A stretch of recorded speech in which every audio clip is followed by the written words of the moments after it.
Hello बच्चों, आज मैं आपको डीओई का जो आपको प्रैक्टिस पेपर 3 मिला है, ठीक है, वो करवाऊंगी। प्रैक्टिस पेपर 1 और 2 हम कर चुके हैं। क्लास 10th का ये पेपर है 2022-21 का, ठीक है ना। ये लास्ट पेपर है, फिर तीनों प्रैक्टिस पेपर हमारे सॉल्व हो जाएंगे। चलिए एक बार देख लेते हैं। इंग्लिश और हिंदी दोनों ही मीडियम के लिए है ये। अभी हिंदी मीडियम वाले बच्चों को भी दिखाऊंगी। देखो यहाँ पर है, ये आपको इंस्ट्रक्शंस दे रखे हैं, ये तो आप इन्हें रीड कर लीजिएगा। आज हम पार्ट ए करने वाले हैं, जिसमें सेक्शन 1 हम करेंगे। ए सेक्शन, ए वाला, फर्स्ट वाला। टोटल 1 to 16 क्वेश्चंस जो है 1 मार्क के, ठीक है। जो नेक्स्ट वाला है केस स्टडी, वो हम अपने नेक्स्ट क्लास में करेंगे, ठीक है ना। एक बार हिंदी मीडियम वालों को भी पेपर दिखा देते हैं। देखो ये रहा आपका पेपर, ठीक है। कक्षा 10वीं लिखा हुआ है, गणित का पेपर है। चलो ये वही आपके पास यहाँ पर दे रखी है कि कैसे पेपर करना है, कितने क्वेश्चन है, ये सब आप रीड कर लीजिएगा। हमने हर पेपर में डिस्कस किया है। वैसे भाग ए आ करेंगे, खंड 1 to 16 क्वेश्चन हम इसके करेंगे आज 1 मार्क वाले, ठीक है। चलिए शुरू करते हैं। तो हम देखते हैं अपना फर्स्ट क्वेश्चन हमारे पास यहाँ पर है। The zeros of a polynomial p x are x coordinate of those point where the graph of y is equal to p x intersects dash. Fill in the blanks है ये, ठीक है। Hindi medium में है ये क्वेश्चन। एक बहुपद के पी एक्स शुनांक उन बिंदुओं के एक्स निर्देशांक होते हैं जहां y is equal to p x का ग्राफ डैश को प्रतिच्छेद करता है। मतलब क्या है इसका, आपसे यहाँ पर कह रहा है कि जो जीरोज होते हैं पॉलिनोमियल के, बहुपद के शुनांक जो होते हैं, और एक्स कोऑर्डिनेट, एक्स अक्ष को कहाँ पर, मतलब कित जीरोज उसके निकलेंगे कैसे, अगर आपके पास जो ग्राफ है वो y is equal to p x हो तो अगर हम देखें अपना ग्राफ यहाँ पर बनाए तो कैसे निकालते हैं हम। अगर आप कोई भी ग्राफ बना लो, जैसे कि मैंने ये वाला बना लिया है, तो जहां जहां पर वो x को टच करता है वही तो मेरे जीरोज होते हैं, वही शुनांक होते हैं ना। तो x एक्सिस को टच करेगा ना, तो वो पूछ रहे कहाँ इंटरसेक्ट होगा। जीरोज जो निकलते हैं किस पे इंटरसेक्ट होना चाहिए, तो x एक्सिस पर। तो इसका आंसर तो यही लिख देते हैं हम, x एक्सिस, ठीक है। और हिंदी मीडियम वाले बच्चे इसको लिख देंगे यहाँ पर x अक्ष। चलिए क्वेश्चन नंबर 1 ये वाला हो गया, लेकिन इसमें हमारे को चॉइस दी हुई है, इंटरनल चॉइस, ठीक है। पहले उसको देख लेते हैं। देखो यहाँ आपसे कह रहा है find the value of b। अब b की वैल्यू आपको निकालनी है। If alpha and 1 upon alpha are the zeros of the polynomial. एक पॉलिनोमियल भी आपको दे रखा है, कह रहा है इसके दो अल्फा है, सॉरी दो जीरोज है, एक अल्फा और एक 1 अपॉन अल्फा। तो आपको b की वैल्यू निकालनी है, ठीक है। क्वेश्चन आपको समझ में आ गया। हिंदी मीडियम में भी सेम ही है। यदि अल्फा तथा 1 अपॉन अल्फा बहुपद, एक बहुपद दे रखा है, के शुनांक है, तो b का मान क्या होगा। ये आपको बहुपद दे रखा है, इसके शुनांक भी आपको दे रखे हैं अल्फा और 1 अपॉन अल्फा, तो आपको मानने की जरूरत नहीं है यहाँ पर, है ना। आपको सिर्फ b का मान निकालना है, ठीक है। तो चलिए इसको देखते हैं हम यहाँ कैसे करेंगे। तो क्वेश्चन नंबर 1 हम करने वाले हैं यहाँ पर, इसका और वाला पार्ट हम यहाँ करेंगे, ठीक है। तो देखो पहले मैं ऐसा करती हूँ, जो आपको बहुपद दे रखा था वो लिख देती हूँ। वो था मेरे पास a x square plus b x plus c is equal to 0, यही था ना। इसमें अगर मैं ए देखूं तो ए ही है, बी देखूं तो बी है, और सी देखूं तो सी है। उनकी वैल्यूज वही दे रखी है, ठीक है। और जीरोज मुझको क्या दे रखे हैं यहाँ पर, शुनांकों की बात करूं मैं, तो वो मुझे दे रखे हैं अल्फा और 1 अपॉन अल्फा, ठीक है। अब मुझे इस बी की वैल्यू निकालनी है। तो देखो सम ऑफ जीरोज जो मेरे पास होता है वो होता है माइनस बी अपॉन ए, शुनांकों का योग जो होता है यही होता है। अब ये सम, ये जीरोस तो मुझे दे रखे हैं, तो अल्फा प्लस 1 अपॉन अल्फा। अब माइनस बी, ना बी की वैल्यू पता ना ए की वैल्यू पता, यही छोड़ दो इसको, ठीक है ना। इसके नीचे कुछ नहीं है, 1 लगा दिया मैंने यहाँ पर। तो जब मैंने यहाँ बेस सेम किया तो एल अल्फा स्क्वायर प्लस 1, ठीक है। आपको क्या करना है, बी की वैल्यू निकालनी है। ऐसा करो जो ये ए यहाँ डिवाइड का है इसको इधर ले आओ, ताकि ये मल्टीप्लाई का हो जाए। ये तो मेरी माइनस बी की वैल्यू आई ना, मुझे यहाँ पर बी की निकालनी है, तो माइनस इधर कर दो, ये आपकी वैल्यू आ गई बी की, और यही आपका आंसर है, ठीक है। तो ये था आपके पास क्वेश्चन नंबर 1। चलिए अब देखते हैं हम क्वेश्चन नंबर 2 यहाँ पर। तो क्वेश्चन नंबर 2 है हमारे पास, a pair of dice is thrown, find the probability of getting a sum of 4। आपने एक डाइस, एक नहीं दो डाइस आपने थ्रो किए हैं एक साथ। डाइस आप सब समझते हो, पासा। अब आपको प्रोबेबिलिटी बतानी है कि जब आपने 2 डाइस थ्रो किए तो क्या आना चाहिए, उनका सम आना चाहिए 4। ठीक है, हिंदी में यहाँ है 2 पासों को एक साथ फेंकने पर योग 4 प्राप्त करने की प्रायिकता क्या होगी। तो जब आप 2 पासे एक साथ फेंको तो दोनों पासों पे जो नंबर आएगा उनको जोड़ के 4 आना चाहिए, उसकी प्रायिकता आपको बतानी है। ठीक है ना, तो देखो ये कैसे करने वाले हैं हम। तो अगर मैं आपसे पूछूं कि टोटल आउटकम्स कितने होते हैं, कुल परिणाम मेरे पास यहाँ पर होंगे 36, क्योंकि जब भी हम 2 पासे फेंकते हैं तो टोटल आउटकम हमेशा 36 होते हैं हमारे पास। ठीक है, अब उसमें से मैं अगर आपसे कहूं कि फेवरेबल आउटकम, अनुकूल परिणाम जो है वो कितने होंगे मेरे पास, फेवरेबल आउटकम 4 आना चाहिए। तो 4 आएगा कब कब, दोनों डाइस, अगर मैं ये 2 डाइस यहाँ बना लूं, कब कब 4 आएगा, मान लो इस पे 1 आया तो इनका सम 4 होना चाहिए, तो फिर दूसरे पे 3 आएगा। ठीक है, अब की बार मैंने मान लिया कि इस पे 2 आया, फिर दूसरे पे भी 2 आएगा, तभी तो 4 बनेगा दोनों का मिलके। ठीक है ना, और कोई चांस हो सकता है, बिल्कुल हो सकता है, इस पे 3 आया तो इस पे 1 आ सकता है, ऐसा भी तो हो सकता है कि पहले डाइस पे 3 आए और दूसरे पे 1 आए, तो 3 और 1 भी एक चांस है। क्या कोई और चांस हो सकता है, ऐसा हो सकता है क्या, इस पे 4 आए पहले पे और दूसरे पे 0 आए, ये हो सकता है क्योंकि दोनों को जोड़ के तो 4 ही आ रहा है। लेकिन क्या पासे पे 0 लिखा होता है कभी, नहीं, तो ये तो हो ही नहीं सकता, कभी भी नहीं हो सकता ना। इसका मतलब सिर्फ 3 ही आउटकम्स है जो फेवरेबल है, बस प्रोबेबिलिटी निकाल लो। तो 3 अपॉन में 36 कट करोगे तो कितना आ जाएगा आपका, 1 अपॉन में 12, यहाँ पर आपका आंसर आ गया। ठीक है, चलिए नेक्स्ट देखते हैं। फिर इसके इंटरनल चॉइस में क्वेश्चन है, आपको पता है ना ये जो 16 क्वेश्चन है इसमें आपको 5 क्वेश्चन में चॉइस मिलेगी इंटरनली। ठीक है, तो ये सेकंड वाली है, कह रहे हैं a number is chosen at random from the number, ये नंबर दे रखे हैं, इनमें से एक नंबर आपने रैंडमली चूज किया है, what will be the probability that the square of this number is less than और इक्वल टू 1। क्या प्रोबेबिलिटी होगी कि जो नंबर आपने चूज किया है उसका जो स्क्वायर है या तो वो 1 हो या 1 से कम हो। ठीक है, हिंदी मीडियम में है संख्याओं, ये आपको संख्याएं दे रखी हैं, में से कोई एक संख्या चुनी है, इसकी क्या प्रायिकता होगी कि चुनी गई संख्या का वर्ग 1 से कम या 1 के बराबर होगा। तो जो ये संख्याएं आपको दे रखी है ना, इनमें से आपने एक संख्या को चुना, अब आपने क्या किया, उस संख्या का जो चुना आपने उसका वर्ग अगर आप करो तो बताओ क्या प्रायिकता होगी कि जो उसका वर्ग है या तो 1 हो या 1 से कम हो। ठीक है, तो नंबर क्या क्या है ये देख लेते हैं, संख्या -3 -2 -1 0 1 2 3, तो चलो यहाँ पर लिख लेते हैं पहले, ये और वाला है ना, तो और वाला हम यहाँ पर कर लेते हैं और डाल के। हाँ, तो नंबर्स थे मेरे पास -3 -2 -1 0 1 2 3। देखो क्या चाहिए आपको, प्रोबेबिलिटी चाहिए, प्रायिकता किसकी, कि जब आप इनका स्क्वायर करो तो या तो 1 आए या 1 से कम आए।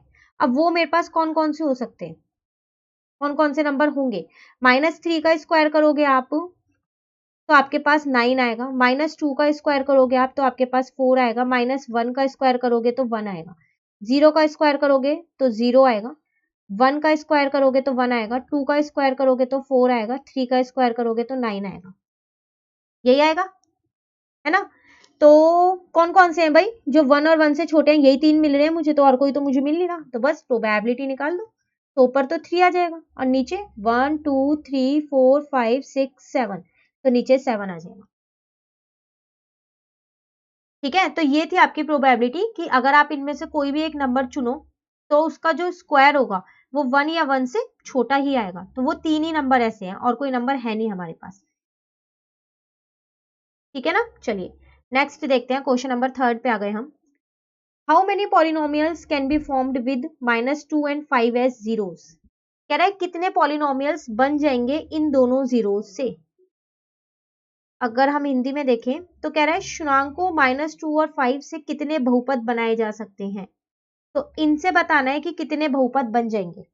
तो वैसे अगर हम बहुपद बनाएं, ये मुझे इसका मतलब 2 शुन्याक दे रखे हैं, तो मैं मान लूं एक अल्फा और एक बीटा दे रखा है, तो चलो यहां करते हैं इसको। तो क्वेश्चन 3 है ना ये आपके पास, तो मैंने माना कि मुझे अल्फा जो है वो -2 दे रखा है और बीटा जो है वो -5 दे रखा है। ठीक है, नहीं बीटा प्लस में था भाई। तो अगर मेरे को बहुपद बनाना हो, पॉलिनोमियल जिसको बोलते हैं हम, तो वो हम कैसे बनाते हैं,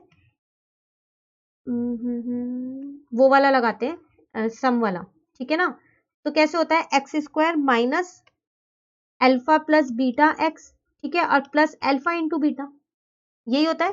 तो एक्स स्क्वायर माइनस, तो -2 + 5, अल्फा और बीटा की वैल्यू रख दी, और यहां पर भी मैंने अल्फा और बीटा की वैल्यू रख दी, ठीक है।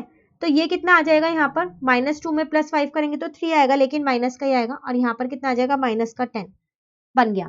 तो कितने पॉलिनोमियल बने, एक ही पॉलिनोमियल तो बना ना एक ही, तो ओनली 1 पॉलिनोमियल। तो हिंदी मीडियम वाले बच्चे लिख देंगे केवल एक पॉलिनोमियल बन सकता है इससे,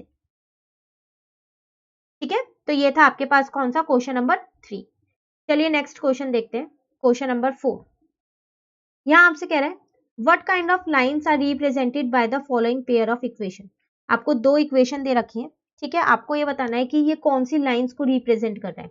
लाइंस आपको याद है हमने की थी, intersecting lines, parallel lines, coincident lines, ये वही वाली लाइन आपसे यहाँ पूछ रहा है, ठीक है ना। चलिए हिंदी मीडियम में और देख लेते हैं। कह रहा है निम्न समीकरण युग्म किस प्रकार की रेखा युग्म को दर्शाती है। तो दो समीकरण युग्म यहाँ दे रखे हैं, और आपको बताना है कि ये कौन सी रेखा दर्शाती है, मतलब प्रतिच्छेदिक होगी, समांतर होगी, ठीक है, वो आपको बतानी है इसके अंदर। तो पहले हम ऐसा करते हैं, जो ये दो इक्वेशन हमें दे रखी है हम यहाँ लिख लेते हैं एक से।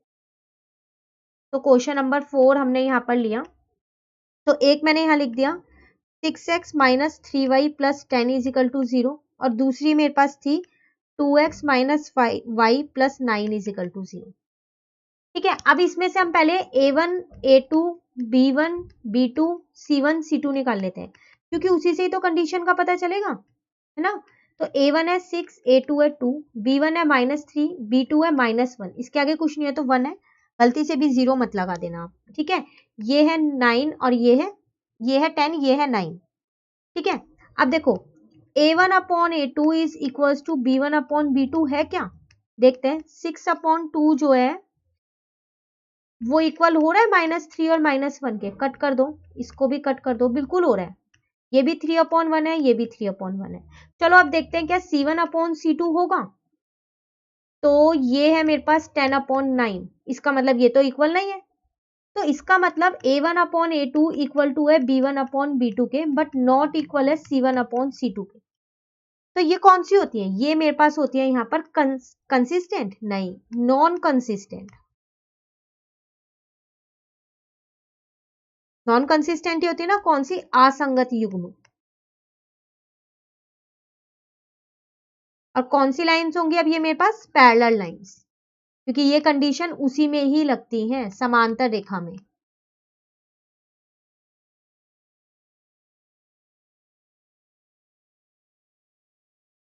ठीक है, तो ये था आपके पास क्वेश्चन नंबर 4, ठीक है ना। चलिए क्वेश्चन नंबर 5 पे आ जाते हैं, देखते हैं इसमें चॉइस है, नहीं है चॉइस। 5 क्वेश्चन आपसे कह रहा है इज द इक्वेशन, आपको ये पूरी एक इक्वेशन दे रखी है क्वाड्रेटिक, क्या ये पूरी इक्वेशन क्वाड्रेटिक है, जस्टिफाई करो अगर ये क्वाड्रेटिक है तो, ठीक है। देखते हैं, यहाँ पर कह रहा है क्या, फिर यहाँ पर आपको एक समीकरण दे रखा है, द्विघात समीकरण है ये, स्पष्ट कीजिए। तो देखो क्वाड्रेटिक इक्वेशन बोलूं या द्विघात समीकरण बोलूं, वो होता है जिसमें x की पावर जो है वो x² हो। तो इसका मतलब मुझे इसको पूरे को हल करना पड़ेगा, तभी मुझे पता चलेगा। मैं ऐसे ही देख के नहीं कह सकती कि यहाँ पर x² है तो होगा, क्या पता हल करने के बाद ये x² से x² कट जाए, ये भी तो हो सकता है ना। तो चलिए हम इसको ना यहाँ पर सॉल्व कर लेते हैं फिर। तो क्वेश्चन नंबर 5 है ना, ये यहाँ करते हैं इसको।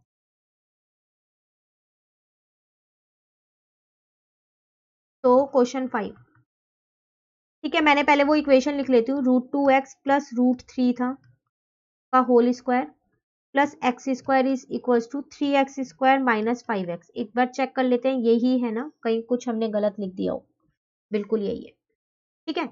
तो देखो इसमें तो मैं क्या करती हूँ, a + b का होल स्क्वायर लगा देती हूँ, ठीक है ना। a² तो इसका मतलब इसका square plus b² plus 2ab, 2a और b, ठीक है। और ये वाला x² ऐसी है, यहाँ पर 3x² माइनस का 5x ऐसी है। तो ये हो गया मेरा 2x², यहाँ पर हो गया मेरे पास 3 और यहाँ पर हो गया 2√6x। ये x² ऐसी है, 3x² माइनस का 5x। अब देखो मैंने इन दोनों को प्लस कर दिया, तो ये आ गया मेरा 3x² प्लस 3 प्लस 2√6x, यहाँ तक क्लियर है। और यहाँ पर आ गया 3x² माइनस का 5x। देखो ये तो कट हो गया क्योंकि आमने सामने है दोनों, एक लेफ्ट हैंड साइड पे एक राइट हैंड साइड पे, और सेम डिजिट और सेम साइन कट गया, तो मेरे पास तो फिर यही बचा। तो क्या ये क्वाड्रेटिक इक्वेशन है? नहीं, ये क्वाड्रेटिक इक्वेशन नहीं है। क्यों नहीं है? क्योंकि इसमें जो x की पावर है वो 1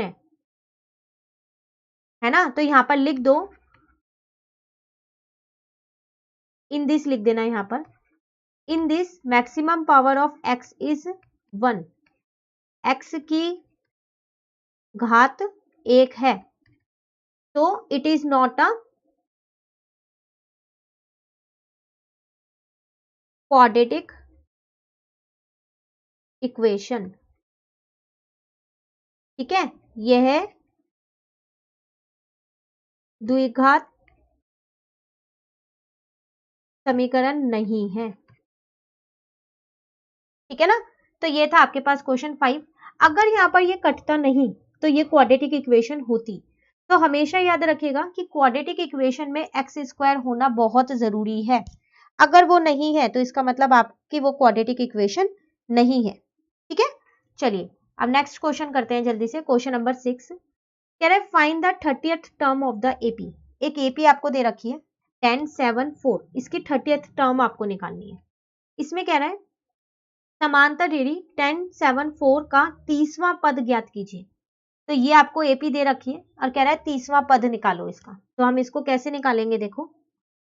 तो यहां पर हम करते हैं अपना क्वेश्चन नंबर 6। तो आपको दे रखा है यहाँ पर 10, 7 और 4। तो देखो इसमें a1 मेरे पास 10 है, a2 मेरे पास 7 है, तो मैं यहाँ से d निकाल लेती हूँ, a2 माइनस a1। तो 7 माइनस 10 तो हो जाएगा मेरे पास -3। बस अब मुझे a30 निकालनी है ना, तो वो होती है मेरे पास a plus n minus 1d। तो a प्लस, अच्छा एक सेकेंड, इसको यहां से हटाओ, a की जगह सीधा a का मान ही ना रख दे। तो a का मान मेरे को 10 दे तो रखा है, n की जगह 30 माइनस 1 d की जगह -3। तो ये 10 प्लस 29 हो जाएगा। इसको सॉल्व करेंगे तो 29 को 3 से मल्टीप्लाई करेंगे तो माइनस का 87 आ गया। 10 माइनस 87 इज इक्वल टू -77 आपका आंसर आ गया। तो क्वेश्चन 6 तो हमारे पास यहाँ पर बहुत आसान था, जल्दी से हो गया हमारा क्वेश्चन 6। चलिए क्वेश्चन नंबर 7 देखते हैं। कह रहे हैं a circle is divided into 12 equal sectors, find the central angle of each sector. कह रहा है एक सर्कल है जिसको आपने 12 सेक्टरों में बांट दिया है। सेक्टर आप सब समझते हो, जो ऐसा होता है, ऐसे 12 सेक्टरों में उस सर्कल को बांटा है। अब बताओ उसका हर एक का सेंट्रल एंगल क्या होगा उस ईच सेक्टर का। ये निकालना है थीटा, इसे थीटा ही बोलते थे ना, यही निकालना है आपको। ठीक है, यहाँ पर कह रहा है एक वृत्त को 12 समान त्रिज्या खंडों में बांटा गया, प्रत्येक त्रिज्या खंड का केंद्रीय कोण ज्ञात कीजिए। तो आपको क्या करना है, यहाँ पर त्रिज्या खंड का केंद्रीय कोण जो है उसको ज्ञात करना है। तो ऐसे ही तो होती है त्रिज्या खंड, ये जो कोण है मतलब कि जो ये थीटा है, ये आपको यहाँ बताना है। ठीक है, तो कैसे बताएंगे हम, चलो यहाँ पर इसको भी करके देखते हैं। तो देखो क्वेश्चन नंबर था ये आपके पास यहाँ पर 7। ठीक है, पहले तो मेरे को एक वृत्त बनाना पड़ेगा फिर। तो अगर मैं यहाँ पर एक वृत्त बना लूं, इसको 12 भागों में बांटना है।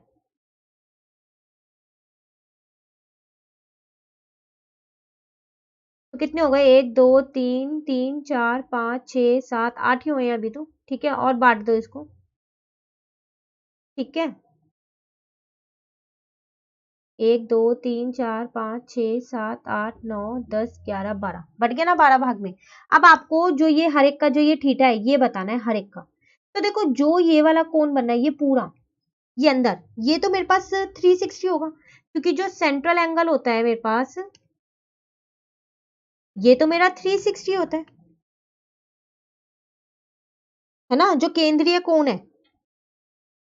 मैं यहां लिख देती हूं कि जो मेरा ये केंद्रीय कोण है ये होता है मेरे पास 360। अब मुझे निकालना है सेंट्रल एंगल किसका, ईच सेक्टर का। तो central angle of each sector कैसे निकलेगा यहाँ पर, देखो सेक्टर का निकालना है और 12 सेक्टर है और ये टोटल 360 है, तो अगर मैं 360 को 12 से डिवाइड कर दूंगी तो मेरा एक सेक्टर का कोण आ जाएगा 30 डिग्री।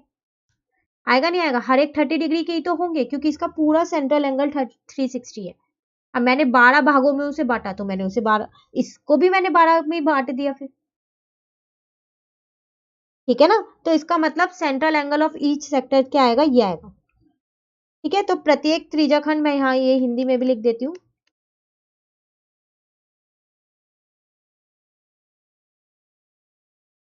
प्रत्येक त्रिज्याखंड का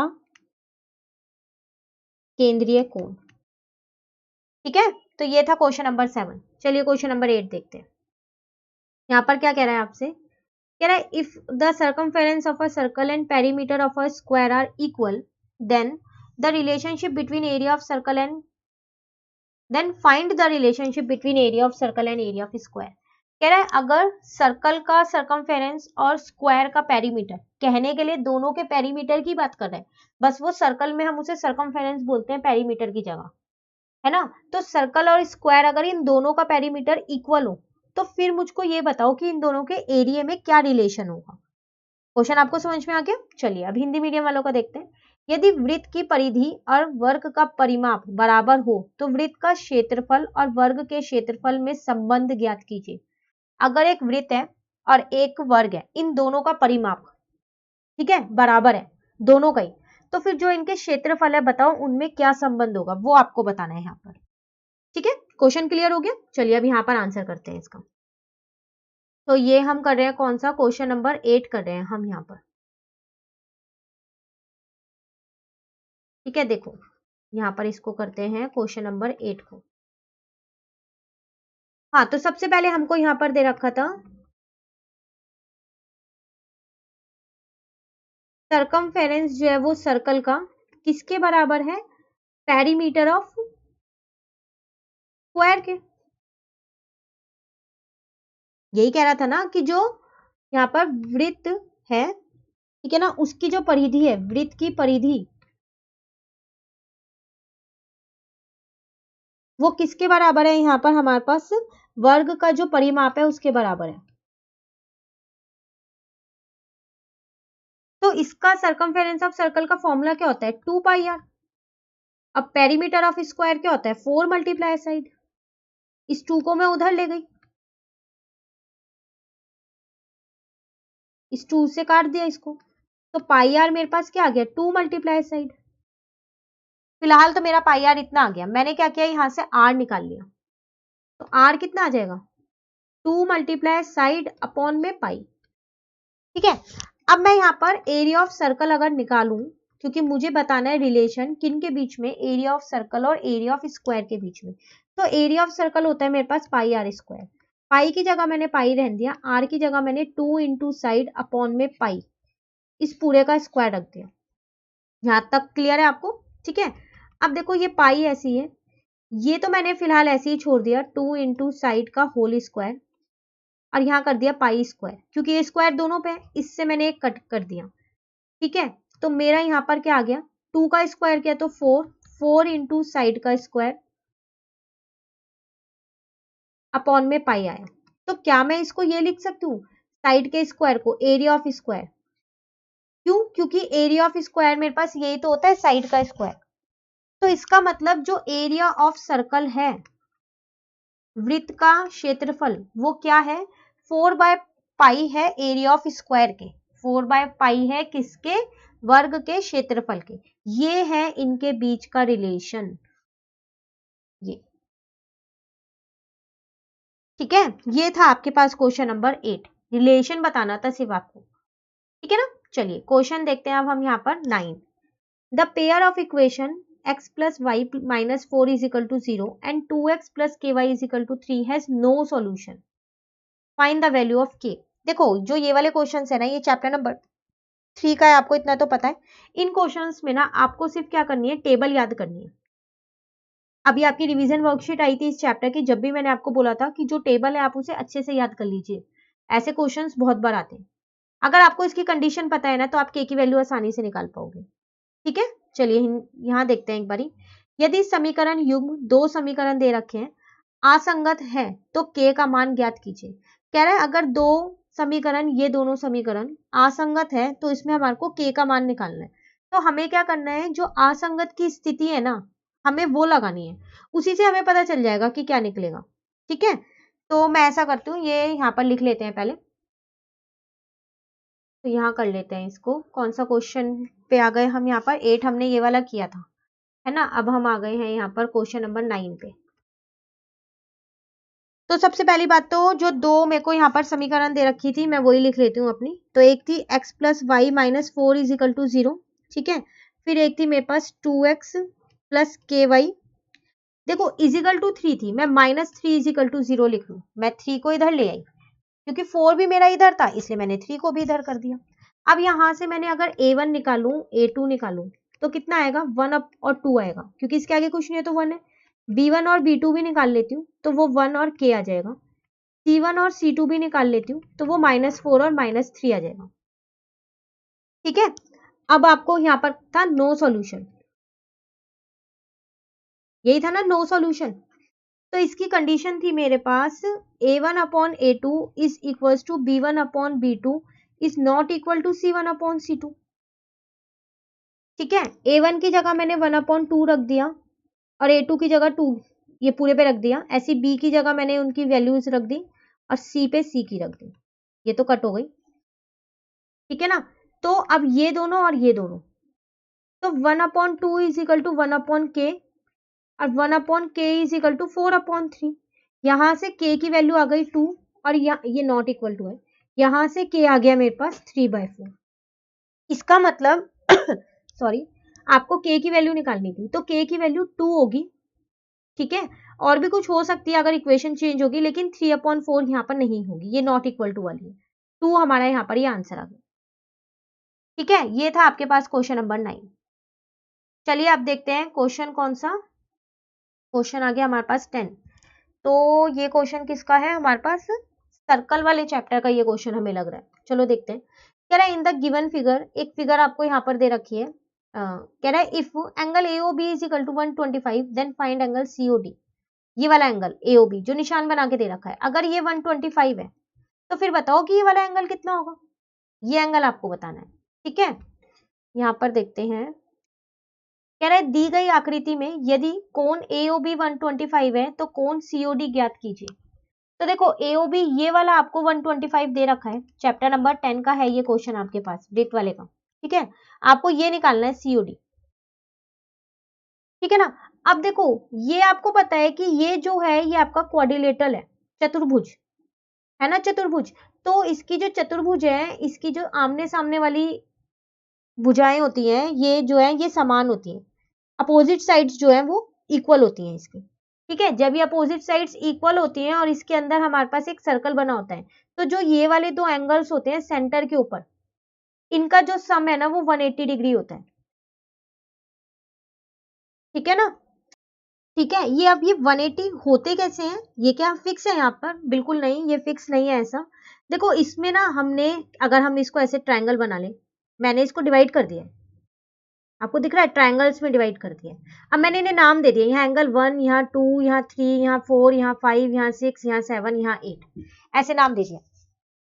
ठीक है, तो अब मैंने पहले इन दोनों ट्रायंगल्स को कॉन्ग्रुएंट प्रूफ किया, फिर CPCT से मैंने सारे एंगल ऐसे कर करके इक्वल कर दिए। ये दो ट्रायंगल कॉन्ग्रुएंट किए, ये कॉन्ग्रुएंट किए, ये दो ट्रायंगल कॉन्ग्रुएंट किए, ऐसे ये दो किए, सर्वांग सम सबको किया, उसके बाद CPCT से इनके एंगल्स इक्वल किए। तो उसके बाद जाके ये निकला कि जो ये वाला एंगल है और ये वाला एंगल है, इनका सम जो है वो 180 डिग्री होता है। ये आपका सपोर्ट मटेरियल का क्वेश्चन है। ठीक है, मैं आपको क्वेश्चन नंबर बता देती हूँ, मैंने इस चैप्टर का आपको पूरा सपोर्ट मटेरियल करवा रखा है, चैप्टर नंबर 10 का सारे क्वेश्चंस करवा रखे हैं, क्वेश्चन नंबर 9 है ये। उसमें मैंने आपको ये बता रखा है कि जो ये वाले एंगल्स हैं, अब मैं इसको इरेज कर देती हूँ, आपको पता तो चली गया। तो मैंने यहाँ पर आपको बता रखा है कि जो ये वाले दो एंगल्स हैं वो कैसे 180 होते हैं। तो ये 1 मार्क का क्वेश्चन है, पूरा डिटेल में मैं इसको नहीं बता रही हूँ यहाँ पर। ठीक है, तो आप ये क्वेश्चन नंबर 9 जरूर देखिएगा, आपको पता चल जाएगा कि ये दोनों एंगल्स 180 कैसे होते हैं। तो इसका मतलब angle AOB plus angle AOD, इन दोनों का जो योग है, सम है, वो 180 होगा। ठीक है, तो वही चीज हम यहाँ पर लिख लेते हैं। क्वेश्चन 10 पे आ गए ना हम, तो यहाँ पर हम लेते हैं क्वेश्चन नंबर 10। तो फिर मैंने अभी आपको बोला कि एंगल AOB जो है और जो एंगल COD है उनका सम 180 होगा। अब इसमें से एक एंगल तो मुझे पता ही है 125। मैं आपको लिंक दे दूंगी नीचे डिस्क्रिप्शन में इसकी चैप्टर नंबर 10 के सपोर्ट मटेरियल की, ठीक है। आप वहां से क्वेश्चन नंबर 9 देख लीजिएगा, डिटेल में ये मैंने पूरा क्वेश्चन वहां पर आपको करा रखा है। तो जब आप माइनस करोगे तो लो आपका आंसर आ गया 55 और COD ही आपको फाइंड करना था, ठीक है ना। चलिए नेक्स्ट क्वेश्चन पे आते हैं। अच्छा, चॉइस में भी एक और क्वेश्चन दिया है, ये भी आई थिंक उसका ही है, सपोर्ट मटेरियल का, ठीक है। देखो चलो देखते हैं यहाँ पर हम। In figure O is the center of a circle. PT and PQ are tangents to the circle from an external point P. If angle TPQ is equal to 70, then find angle TRQ. पहले मैं यहाँ समझा देती हूँ आपको। कह रहा है कि जो ये O है ये सेंटर है सर्कल का, ठीक है। साथ के साथ जो ये वाली दोनों है PT और PQ ये आपको टेंजेंट्स दे रखी है इस पॉइंट P से।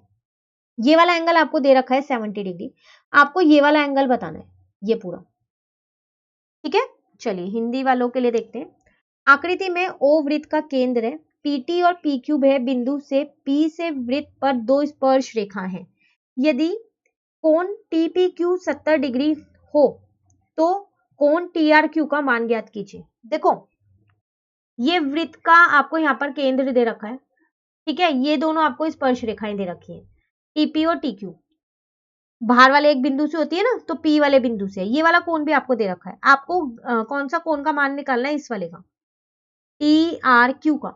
अब हम इसको निकालेंगे कैसे, मैं फिगर ये आगे नहीं बना रही हूँ, ठीक है, सॉल्यूशन में तो मैं यही समझा रही हूँ। तो मैंने बताया क्या किया, पहले तो यहाँ पर से ये ज्वाइन कर दिया।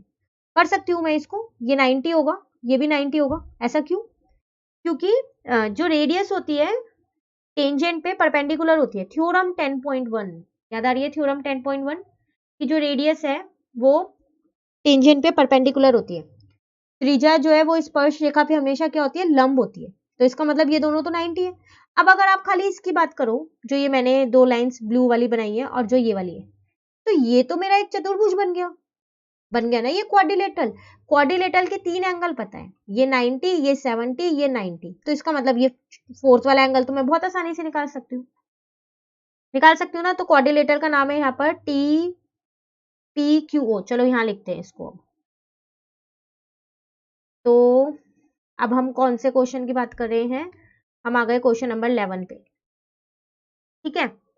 तो पहले मैं बात करती हूँ इन क्वाड्रिलेटरल, ठीक है। और क्वाड्रिलेटरल कौन सा था हमारे पास, TPOQ, यही था ना, एक बार चेक कर लेते हैं।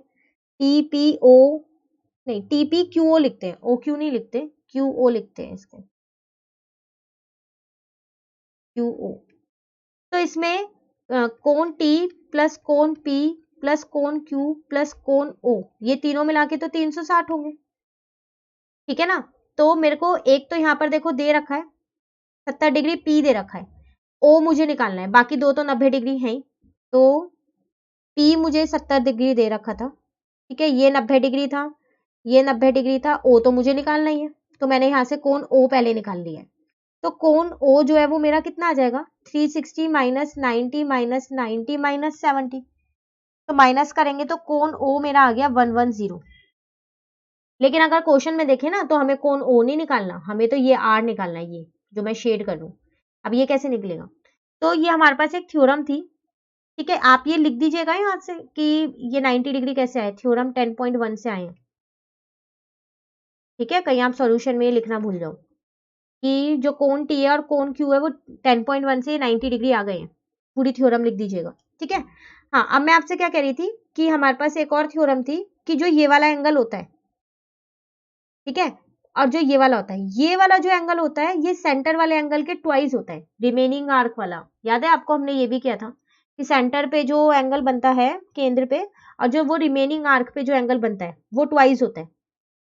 तो एक नंबर का क्वेश्चन है, इतनी थ्योरम ज्यादा लिखने की जरूरत नहीं है इसके अंदर, तो सीधा आप लिख सकते हो कि जो एंगल O है वो ट्वाइस होगा एंगल R के। तो एंगल O मेरा 110 है, मैंने अभी निकाला है। एंगल R तो मुझे चाहिए था, तो यहाँ से एंगल R आ गया मेरे पास 110 अपॉन में 2, कट किया 55 डिग्री। तो एंगल R का पूरा नाम लिख दो भाई, TRQ था ना, तो वही लिख देते हैं चलो। तो TRQ मेरे पास कितना आ गया 55 डिग्री, और मुझको यही वाला एंगल यहाँ पर निकालना था, ठीक है, चलिए नेक्स्ट क्वेश्चन देखते हैं। अब यहाँ पर कौन से क्वेश्चन पे आ गए हम, 11 क्वेश्चन पे। कह रहा है in triangle ABC the point D and E are on the side C A and C B respectively such that D E parallel to A B. A D दे रखा है, डी सी दे रखा है, be दे रखा है, CE दे रखा है, then find the value of x. देख के ही पता चल रहा है चैप्टर नंबर 6 का क्वेश्चन है, बीपीटी लगनी है। उसमें जो क्वेश्चन है ना 1 नंबर का, ज्यादातर बीपीटी से ही आएगा। ठीक है, और बीपीटी आसान है। लास्ट हमने प्रैक्टिस पेपर 2 किया था, उसमें बीपीटी लिखनी थी और एक क्वेश्चन सॉल्व करना था। यहाँ सॉल्व करने के लिए दे दिया सीधा, लिखने के लिए नहीं दी। ठीक है, मैं आपको ये फिगर बना के समझाऊंगी। मैं एक बार हिंदी मीडियम वालों के लिए एक रीड और कर दूं। त्रिभुज एबीसी में बिंदु डी और ई क्रमशः भुजा सीए और सीबी पर स्थित है। दिया है कि डीई समांतर है एबी के, तो एडी डीसी बीई ये सब दे रखी है। एक्स का मान आपको ज्ञात करना है। फाइनली हमें ये एक्स की वैल्यू निकालनी है। हमें इतना पता चल गया। हाँ, एक ट्राइंगल है हमारे पास एबीसी, उस पे डी और ई जो बिंदु है वो इन पे है, सीए और सीबी पर। चलिए बनाते रहते हैं साथ साथ, वरना भूल जाएंगे कि क्या है यहाँ पर।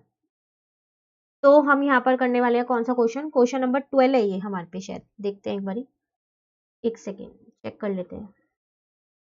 क्वेश्चन नंबर 11 है। अच्छा, ये इसका और पार्ट था, मैंने इस पे 11 डाल दिया। रुको, तो फिर इसको चेंज कर देते हैं।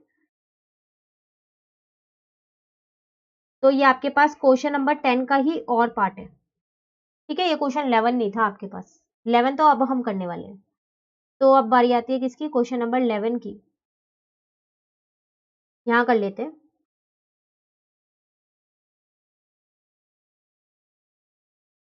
हाँ, तो क्वेश्चन 11 में आपसे यहाँ पर क्या कह रहा था कि एक ट्राइंगल है, तो पहले ट्राइंगल ही बना लो। ट्राइंगल है तो ए बी और सी। अब अक्सर होता था कि जो मुझे पैरेलल लाइंस दे रखी होती थी ना, वो ऐसे दे रखी होती थी, ए बी और ए सी पे। लेकिन इस बार ऐसा नहीं है, चेंज किया है उन्होंने। वो भी देखते हैं क्या किया है। तो वो कह रहा है सी ए पे जो है वो डी है और सी बी पे जो है वो ई है। तो चलो बनाओ। सी ए पे जो है वो क्या है, यहाँ पर डी है, तो इसका मतलब यहाँ पर कहीं पर डी ले लेते हैं। और सी बी पे जो है वो क्या है, ई, तो यहाँ पर कहीं पर ई ले लेते हैं। इस तरीके से बनेंगी कि जो मेरी ए बी है और जो डीई है, ये दोनों पैरेलल है। बिल्कुल बन जाएंगी पैरेलल, बन रही है ना। अब कई सारी चीजें गिवन है मुझे, हर चीज गिवन है। एडी मुझे 2x गिवन है, सीडी मुझे x+3 गिवन है। ठीक है, ये मुझे x गिवन है, और बीई मुझे कितने गिवन है, 2x-1 गिवन है। एक बार देख लें, यही सब है ना। E B 2x-1 x+3x। हाँ, अब x का मान आपको निकालना है। यहाँ पर कैसे निकालेंगे, देखो केस सेम ही है, लगनी इसमें बीपीटी है, ऐसा नहीं है कि इसमें बीपीटी नहीं लगनी। तो अकॉर्डिंग टू बीपीटी, अगर हम बीपीटी के अकॉर्डिंग देखें तो इसका मतलब, अब आप ये देख रहे हो ट्राइंगल ना कुछ नहीं है, ये उल्टा बना हुआ है। आप चाहो तो इसको घुमा भी सकते हो, पर बिना घुमाए भी हम कर सकते हैं। तो क्या होगा, दिस अपॉन में this is equal to this upon में दिस। क्यों, क्योंकि यहाँ पर मेरे पास कह रहा है कि जो डीई पैरेलल है हमारी किसके, एबी के। तो इसका मतलब सीडी अपॉन में एडी होगा और सीई अपॉन में ईबी होगा, यही होगा। तो चलो अब यहाँ पर कर लेते हैं। तो CD मुझे दे रखा है x+3 और वो दे रखा है 2x। तो x+3 अपॉन में 2x हो जाएगा, यहाँ x अपॉन में 2x-1 हो जाएगा। ठीक है, बस अब तो सॉल्व करना है, क्रॉस मल्टीप्लाई। तो x+3 यहाँ पर आ जाएगा 2x-1 और यहाँ आ जाएगा 2x इंटू में x। तो ये हो गया मेरे पास 2x²। ठीक है, और यहाँ पर फर्स्ट नंबर सेकंड ब्रैकेट ले लेते हैं। ठीक है ना, तो ये हो जाएगा 2x² - x और ये हो जाएगा 3 2 जा 6x, और इसको इससे मल्टीप्लाई करूंगी तो 3 भी तो आएगा, यहाँ पर आ जाएगा 2x²। ये तो कट गया, सेम सेम था। इनको सॉल्व किया तो 5x आया, -3 = 0। तो 5x = 3, x की वैल्यू कितनी आ गई, 3/5, और आपको x की वैल्यू निकालनी थी क्वेश्चन में। ठीक है, एक बार देख लें, क्वेश्चन यही निकालना था ना। x का मान ज्ञात कीजिए। इंग्लिश मीडियम वालों के लिए भी सेम वही है, कहाँ है, then find the value of x। ठीक है, चलिए नेक्स्ट क्वेश्चन पे आ गए हम, क्वेश्चन नंबर 12 पे। Trigonometry chapter number 8। बहुत आसान क्वेश्चन है। 1 मार्क के क्वेश्चन टिग्नोमेट्री के हमेशा आसान आते हैं, ऐसा नहीं है वो मुश्किल क्वेश्चन आते हैं। चैप्टर देख के आप लोगों को ये मुश्किल जरूर लगता है, पर टिग्नोमेट्री के क्वेश्चन 1 मार्क के तो ईजी आते हैं। देखो यहाँ भी आसान सा दिया हुआ है। कह रहा है find the value of sine in square 60 plus 2 10 45 minus cos square 30। तो देखो अगर आपको इनकी वैल्यूज पता है तो आप बहुत आसानी से क्वेश्चन कर पाओगे। याद है ना हमने वो टेबल की थी एक, जिसमें हमने साइन 60 की वैल्यू, 30 की वैल्यू, 45 की वैल्यू निकालनी सीखी थी। मैंने इसकी पूरी एक शॉर्ट ट्रिक की वीडियो भी बना रखी है, जिसमें आपको सारे फॉर्मुलेस और ये टेबल अच्छे से बता रखी है कि कैसे आपको एग्जाम टाइम पे इन्हें याद रखना है। ठीक है, मैं उसका लिंक दे दूंगी आपको डिस्क्रिप्शन में, आप वहां से देख लेना ताकि आपको वो टेबल एग्जाम तक याद रहे और उसके बाद भी याद रहे। ठीक है, तो हमें इसकी वैल्यू निकालनी है। चलो हिंदी मीडियम वालों के लिए भी देख लेते हैं। कह रहा है sine square 60 plus 2 10 45 minus cos square 30 का मान ज्ञात कीजिए। आपको इसका मान निकालना है। तो कैसे निकालेंगे इसका मान, पहले तो यहाँ लिख लेते हैं इसको। तो कौन सा क्वेश्चन कर रहे हैं हम, क्वेश्चन नंबर 12 कर रहे हैं। ठीक है, देखो कह रहा था आपके पास यहाँ पर था साइन स्क्वायर 60 प्लस 2 10 45, क्वेश्चन यही था ना आपके, माइनस कॉस स्क्वायर 30। तो साइन 60 की वैल्यू होती है √3/2, तो इसका स्क्वायर लगा देंगे। 10 45 होता है 1 और cos 30 वो भी √3/2 ही होता है और स्क्वायर लगा देंगे। ये तो कट गया, आंसर सीधा सीधा 2 आ गया। एक स्टेप का था आंसर, सिर्फ एक स्टेप का। और कई बच्चे इसको छोड़ देते हैं ट्रिग्नोमेट्री का क्वेश्चन देखते ही, इतना तो आसान क्वेश्चन है। और में भी ट्रिग्नोमेट्री है, वो भी आसान है। लेकिन कह रहा है if x is equal to, एक x की वैल्यू आपको दे रखी है and y is equal to, y की वैल्यू दे रखी है, find the value of x plus y. तो वैल्यू तो निकालनी है इसकी x और y की। x की जगह x की वैल्यू पुट कर दो, y की जगह y की वैल्यू पुट कर दो। ठीक है ना, देखो यदि x 2 साइन स्क्वायर है और y 2 कॉस स्क्वायर है प्लस 1 हो तो x प्लस वाई का मान ज्ञात कीजिए। तो चलिए इनकी जगह इनके मान रख देते हैं, जो जो दे रखे हैं अपने आप आ जाएगा इसका मान। तो देखो कैसे आएगा, मुझको यहाँ पर क्या दे रखा है, x मुझको दे रखा था 2 साइन स्क्वायर है और y मुझको दे रखा था 2 कॉस स्क्वायर है प्लस का 1। मुझे फाइंड करना था x प्लस वाई। x की जगह मैंने x की वैल्यू रख दी और y की जगह मैंने y की वैल्यू रख दी। अब मुझे ये दिख रहा है कि इन दोनों में से 2 कॉमन आ रहा है, तो मैंने 2 कॉमन ही ले लिया। अब अगर आपको आइडेंटिटीज याद नहीं है तो नहीं कर पाओगे आप ये क्वेश्चन। याद है तो अच्छी बात है, क्यों, क्योंकि इन दोनों पे एक आइडेंटिटी लग रही है, साइन स्क्वायर है कॉस स्क्वायर है, क्या लग रही है, वो 1 होता है ना 1। तो 2 + 1 कितना आ गया, आपका आंसर आ गया यहाँ पर 3। साथ में आइडेंटिटी लिख के जरूर आना, साइन स्क्वायर है प्लस कॉस स्क्वायर है इज इक्वल टू 1। लो ट्रिग्नोमेट्री के 2 क्वेश्चन थे, दोनों ही क्वेश्चन हो गए। ठीक है, तो जो आपको अच्छे से आता हो वही क्वेश्चन आप अटेम्प्ट कीजिएगा। चलिए क्वेश्चन 13 देखते हैं। कह रहे हैं find the root of quadratic equation. एक क्वाड्रेटिक इक्वेशन दे रखी है, इसके रूट्स आपको निकालने। द्विघात समीकरण, एक द्विघात समीकरण आपको दे रखा है कि मूल ज्ञात कीजिए, आपको इसके मूल निकालने। ठीक है, बहुत आसान है। देखो कैसे करेंगे, यहाँ पर करते हैं क्वेश्चन नंबर 13। तो 13 करना है ना। तो बहुपद मेरे को क्या दे रखा था, बहुपद था, एक सेकंड चेक करते हैं। समीकरण दे रखा है, हाँ बहुपद नहीं है यहाँ पर, समीकरण मुझको ये दे रखा था इक्वेशन।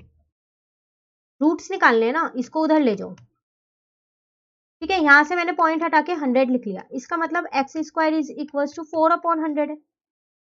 ठीक है, जैसे ही यहां से स्क्वायर हटेगा ना, यहाँ पर रूट लग जाएगा। लेकिन एक चीज का ध्यान रखना, जब भी रूट लगता है ना तो बाहर प्लस माइनस जरूर लगता है। ये रीजन मैं आपको कई बार बता चुकी हूँ, वर्कशीट में भी आया कई बार।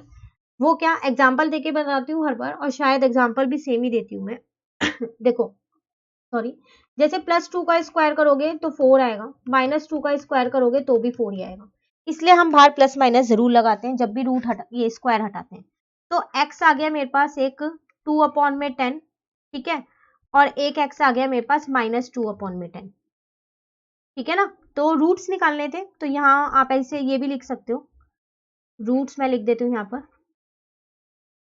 तो ये मेरे रूट्स आ गए, पॉइंट में लिख दो या अपॉन में लिख दो, एक ही बात है, किसी में भी छोड़ सकते हो। ठीक है, चलिए नेक्स्ट पे आते हैं, क्वेश्चन नंबर 14 पे। कह रहा है the curved surface area of a cylinder is 264 metre square and its volume is 924 metre cube. Find the ratio of its height to its diameter. Cylinder है उसका कर्व्ड सरफेस एरिया भी दे रखा है आपको और वॉल्यूम भी दे रखी है, दोनों चीजें आपको दे रखी है। अब आपसे कह रहा है रेशियो बताओ हाइट और डायामीटर के बीच में, तो इसका मतलब हाइट और डायामीटर मुझे पहले निकालने पड़ेंगे तभी तो मैं रेशियो निकाल पाऊंगी, है ना। तो चलो देखते हैं। कह रहा है एक बेलन का वक्र पृष्ठीय क्षेत्रफल, बेलन का वक्र पृष्ठीय क्षेत्रफल दे रखा है, साथ के साथ उसका आयतन भी दे रखा है और उसका आयतन 9 to 4 मीटर क्यूब है। बेलन की ऊंचाई और व्यास का अनुपात ज्ञात कीजिए। आपको अनुपात निकालना है किन दो के बीच में, व्यास के बीच में और ऊंचाई के बीच में। तो इसका मतलब हमारे को व्यास और ऊंचाई पता होनी चाहिए तभी तो हम उनके बीच में अनुपात निकाल पाएंगे, ठीक है ना। तो जो जो दे रखा है ना पहले हम वो यहाँ लिख लेते हैं। तो अब आ गए हम क्वेश्चन नंबर 14 पे आ गए हैं, ठीक है। तो क्वेश्चन नंबर 14 हम करते हैं यहाँ पर।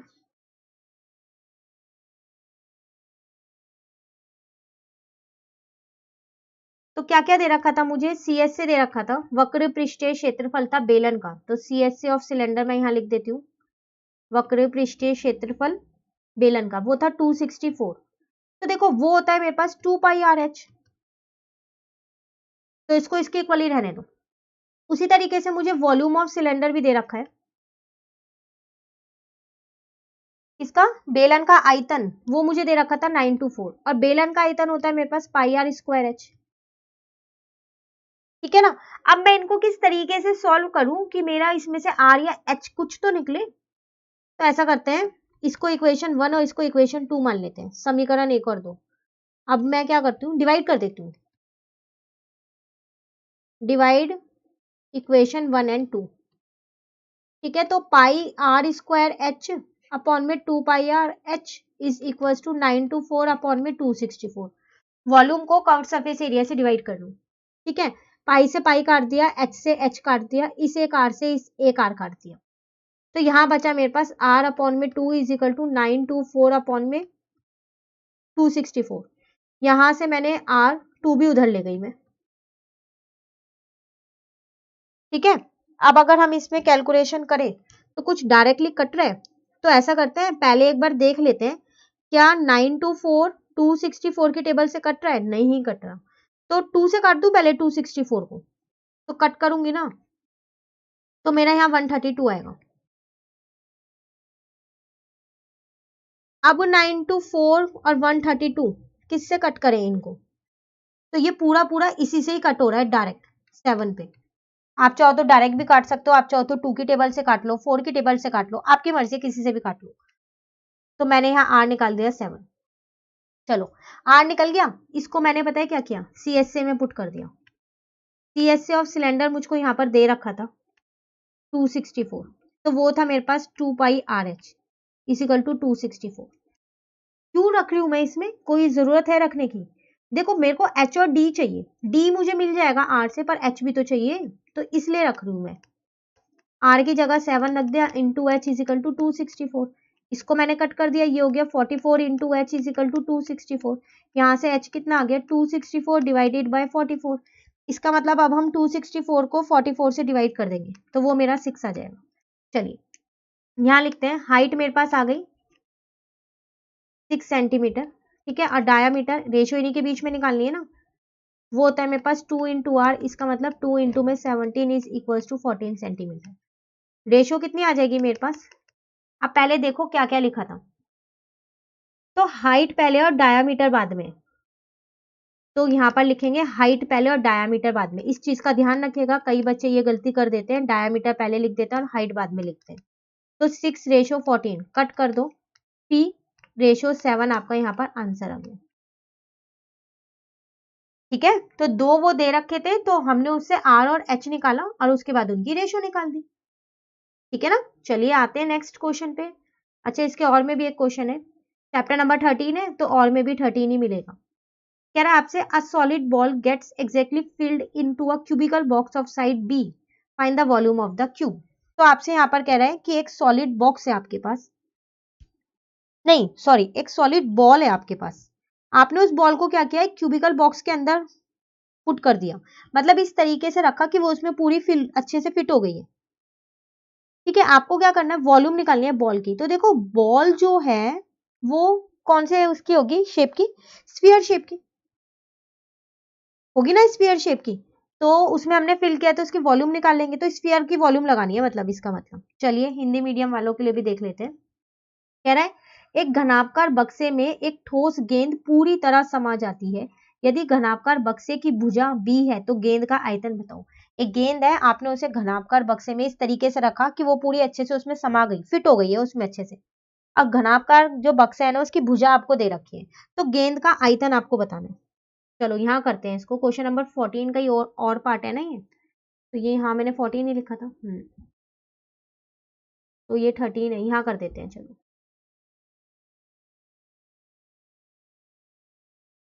मैं यहाँ लिख देती हूँ कि ये क्वेश्चन नंबर 14 का और पार्ट है। ठीक है, तो वॉल्यूम ऑफ स्फीयर अगर मैं देखूं तो वॉल्यूम ऑफ स्फीयर होती है मेरे पास 4/3 पाई आर क्यूब। यही होती है ना इसकी 4/3 पाई आर क्यूब। अब मुझे इसमें आर तो पता होना चाहिए। तो देखो अगर मैं यहाँ पर वो क्यूब बनाऊं, क्यूबॉइड था, क्यूबिकल था ना, नाप कर अगर मैं एक यहाँ पर क्यूब बना देती हूँ, चलो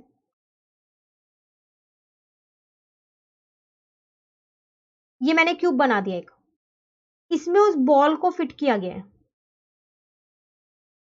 ठीक है, अब आपको इस क्यूब की जो वो दे रखी है साइड, वो बी दे रखी है, तो इसका मतलब ये पूरी बी होगी। तो ये तो इसके स्फीयर की फिर क्या हो गई, डायामीटर हो गई। तो इसका मतलब मुझको यहाँ पर डायामीटर दे रखी है बी, तो फिर मैं यहाँ से रेडियस निकाल पाऊंगी। तो रेडियस कितना हो जाएगा b/2।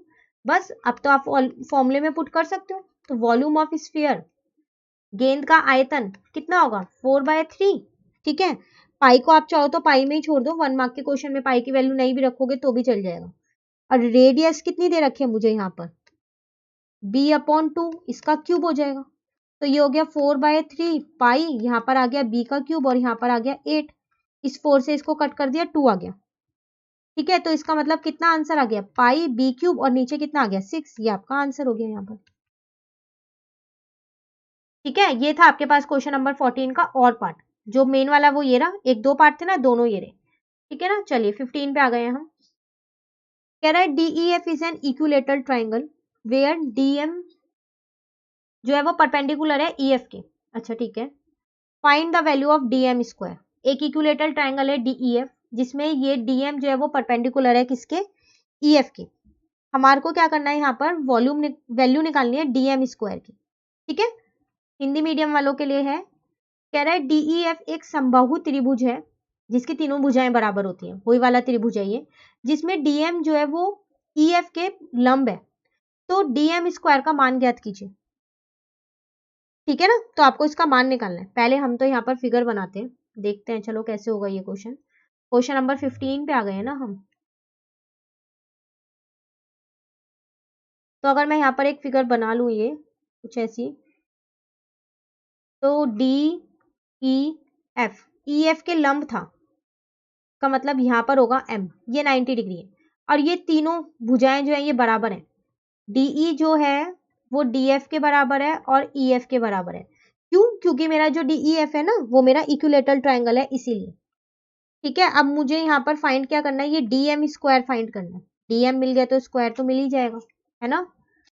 देखो अगर मैं यहाँ पर इसका एरिया निकालूं, तो एरिया ऑफ ट्राइंगल अगर मैं देखूं, एरिया ऑफ ट्राइंगल DEF, क्यों, क्योंकि मेरे पास ये इक्विलेटरल ट्राइंगल है, तो यहाँ पर मैं फॉर्मूला लगाऊंगी √3/4 साइड का स्क्वायर। ठीक है, चलो लेट कर लेते हैं कि जो मेरी साइड है ना वो A है, तो √3/4 साइड मतलब A का स्क्वायर हो गया। ठीक है, ये तो मैंने कब लगाया फॉर्मूला, जब ये मेरा इक्विलेटरल ट्राइंगल था। लेकिन यहाँ पर तो मेरा 90 डिग्री बनना है, वो मुझको बोल रहा है कि जो DM है वो परपेंडिकुलर है या लंब है EF पे। तो इसका मतलब जो मेरा DEF है वो मेरा राइट एंगल ट्राइंगल है, समकोण त्रिभुज है, is a right angle triangle. तो फिर राइट एंगल ट्राइंगल का अगर मैं एरिया निकालूं, तो राइट एंगल ट्राइंगल का area, area of triangle DEF, वो तो होता है मेरे पास half into base into height. यही होता है ना राइट एंगल ट्राइंगल का। अब हाफ बेस मुझे A पता है, हाइट मेरे पास DM है। अब एक बात आप मुझको बताओ कि जो ये वाला ट्राइंगल का एरिया और जो ये वाला ट्राइंगल का एरिया है, ये है तो दोनों एक ही ट्राइंगल के, तो इसका मतलब ये दोनों एरिया, जो ये वाला आया और जो ये वाला आया, ये दोनों तो इक्वल होंगे क्योंकि ये दोनों एक ही ट्राइंगल के एरिया है ना। तो इसका मतलब मैं √3/4 is equal to half into में a इंटू में dm लिख सकती हूँ ना। यहाँ पर इस 2 से इसको कट कर दिया, यहाँ 2 आ गया, इस a से इस एक को कट कर दिया, तो फाइनली क्या बचा मेरे पास, √3/2a is equal to dm। पर मुझे तो dm का स्क्वायर निकालना है, तो स्क्वायरिंग बोथ साइड, दोनों साइड मैंने क्या कर दिया, वर्ग कर दिया, तो √3/2a का whole square is equal to dm square. ठीक है, 1 मिनट। ठीक है ना। अब 3 का स्क्वायर करूं, √3 का स्क्वायर करूंगी तो 3, a का करूंगी तो कितना आ जाएगा यहाँ पर a स्क्वायर, और यहाँ पर आ जाएगा 4। तो ये आ गई मेरी dm स्क्वायर की वैल्यू, और यही मेरा क्या है यहाँ पर आंसर है। मुझे इसकी ही वैल्यू निकालनी थी। तो देख लो एक बार सॉल्यूशन ये रहा। ठीक है, तो मैंने क्या किया, यहाँ पर दो तरीके से एरिया निकाल लिया, एक इक्विलेटरल जो मुझे बोला था, दूसरा मुझे लंब वाला परपेंडिकुलर वाला बोला था, तो मैंने राइट एंगल ट्राइंगल से भी एरिया निकाल लिया, दोनों से निकाल के इक्वल रख दिया, तो मेरी वैल्यू आ गई। ठीक है, चलिए एक लास्ट क्वेश्चन है गया, फिर ये हमारा एक पार्ट तो कंप्लीट हो जाएगा। क्या कह रहा है यहाँ पर, a line segment AB is to be divided in the ratio 2:3. Then the ray AX will be drawn such that angle BAX is equal to is dash angle. कौन सा चैप्टर है ये, चैप्टर नंबर 11 कंस्ट्रक्शन। ठीक है, तो कह रहा है जब हम ऐसे एक लाइन बनाते हैं ना, जो 2:3 में बांटते हैं, तो जो ये वाला एंगल होता है, ये कौन सा एंगल होता है, कौन सा एंगल होता है ये मेरे पास एक्यूट एंगल होता है ना, एक्यूट एंगल। हमने किया था ना कि हम कोई सा भी एक एक्यूट एंगल यहाँ पर बना सकते हैं, फिर आप चाहे वो कोई सी भी डिग्री का बनाओ। ठीक है, तो वही चीज यहाँ कह रहा था, तो हमने भर दिया एक्यूट एंगल। ठीक है ना, चलिए हिंदी मीडियम वालों के लिए भी देखते हैं। कह रहे हैं रेखाखंड AB को अनुपात 2:3 में विभाजित करने के लिए किरण AX इस प्रकार खींची जाती है कि कोण BAX जो है वो कौन सा कोण होता है।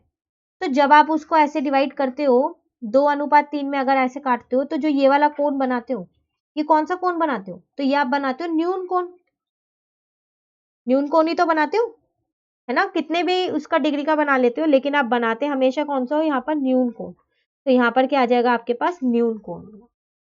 ठीक है, ये था आपके पास क्वेश्चन 16। अब जो ये दूसरा खंड है केस स्टडी वाला, आप दिखा देती हूँ मैं, यहाँ आपको करवा नहीं रही, लेकिन मैं आज ये मैं आपको नेक्स्ट क्लास में कराऊंगी, पूरा केस स्टडी पूरा नेक्स्ट क्लास में हम कंप्लीट कर लेंगे। तो अभी आप क्वेश्चन नंबर 1 to 16 कंप्लीट कर लीजिए। ठीक है, चलिए बाकी नेक्स्ट क्लास में करेंगे। तो अगर आपको ये वीडियो अच्छी लगी तो आप इसको लाइक जरूर कीजिएगा, कोई भी डाउट हो आप मुझसे कमेंट करके पूछ सकते हैं, और मेरे चैनल को सब्सक्राइब कीजिए। Thank you.